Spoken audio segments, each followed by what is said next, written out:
The richest people got arrested for the most outrageous and sometimes evil reasons that even the devil himself will be surprised to see. From the biggest names doing the biggest scams, here are the richest people who got arrested.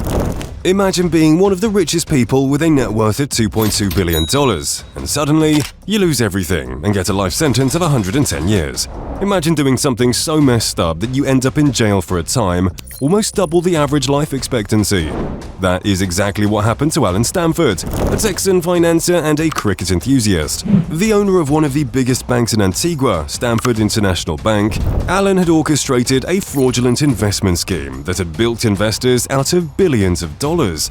And being one of the richest guys on the planet, Alan Stanford boasted his wealth like all other billionaires. From buying some of the most extravagant helicopters to spending a whopping $100 million on aircraft, he enjoyed power and status to the fullest. The SEC claimed that Stanford had been paying off old investors with money from new investors, a classic Ponzi scheme tactic. But that wasn't nearly the end of Alan's misery, as he was required to pay a huge sum of $5.9 billion, some of which went back to the investors. He tried to explain his complex financial strategies with the eloquence of a toddler on a sugar rush, leaving the jury more confused than ever. In the end, the jury saw through Stanford's smoke and mirrors and found him guilty on all counts. But surely, nothing's as bad as the duo who got arrested, and for good reasons. You see, Mikhail and Platon were two Russian businessmen who, after being exposed, blamed everything on one man who is internationally controversial, President Putin. Together, they were the dynamic duo of the oil industry, amassing a fortune that would make Scrooge McDuck blush. Mikhail Khodorkovsky was the brains of this operation. He was a master of manipulating the market, making millions disappear and reappear with the snap of his fingers. Khodorkovsky's mansion in Moscow was reportedly worth $300 million and had 27 bedrooms, a swimming pool, a tennis court, and a bowling alley. Talk about spending in luxury! And when the Russian forces came to know about this spending, they came rushing to see what illegal activities were going on. Moreover, his British luxury mansion has a history and has received allegations to hold the most illegal business. On the other hand, Lebedev, the brawn, was the man who kept the wheels turning, showing that their illicit activities remained hidden from the prying eyes of the authorities. Both were a dynamic duo, trying to make it out of the matrix, but failed miserably.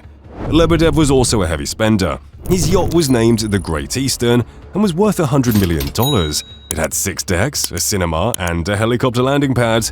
And for years, both were manipulating the oil market, earning billions of dollars. But in 2003, the Russian government, tired of Khodorkovsky's growing influence and his perceived threat to their power, decided to take him down. They raided his company's offices, seized his assets, and arrested him on a series of trumped-up charges. As a result, Khodorkovsky was sent to a labor camp, while Platon Lebedev was arrested for tax evasion in 2003. They both served a 10-year sentence before being released. Finance is where the most corruption happens. A hedge fund kingpin with a nose for insider trading and a knack for turning a quick buck, Raj Rajaratnam became the most successful, poorest guy in the history of mankind. His financial prowess was legendary, his wealth unimaginable, and his ego, well, let's just say it could fill a big football stadium. Being the owner of Galleon Group, Raj ran a hedge fund that made more money than most countries, but it was all based on lies and deception. For years, Rajaratnam skated by, his insider trading skills as subtle as a neon sign in Times Square. But in 2009, his luck ran out. The FBI, armed with a wealth of wiretap conversations, and his life was basically done at that point. Rajaratnam owns several luxurious properties around the world, including a $15 million penthouse in Manhattan and a $10 million mansion in Hampton. He was so wealthy at some point that he spent over $50 million on renovations and upgrades to his properties. Imagine being this just to get your life scamming taken away from you. He was then sentenced to 11 years in prison and had to give up more than $50 million, along with a $10 million fine. He spent his days in prison reading investment books, giving financial advice to his fellow inmates, and practicing his golf swing. He's actually quite good. He even started a hedge fund from behind bars, proving that even prison couldn't keep him down. But that was the end of Raj's billion-dollar hedge fund. But how can anyone forget the one and only Sam Bankman, who wanted to scam his way through the crypto world but miserably failed to do so? He'd built FTX, a cryptocurrency exchange that was as popular as a cat video on YouTube and as profitable as a Las Vegas casino.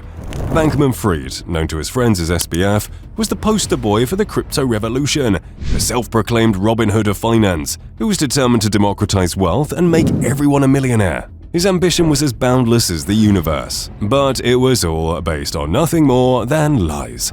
And while everyone thought that Bankman was a crypto nerd with no regard for his lifestyle, well, you would be dead wrong.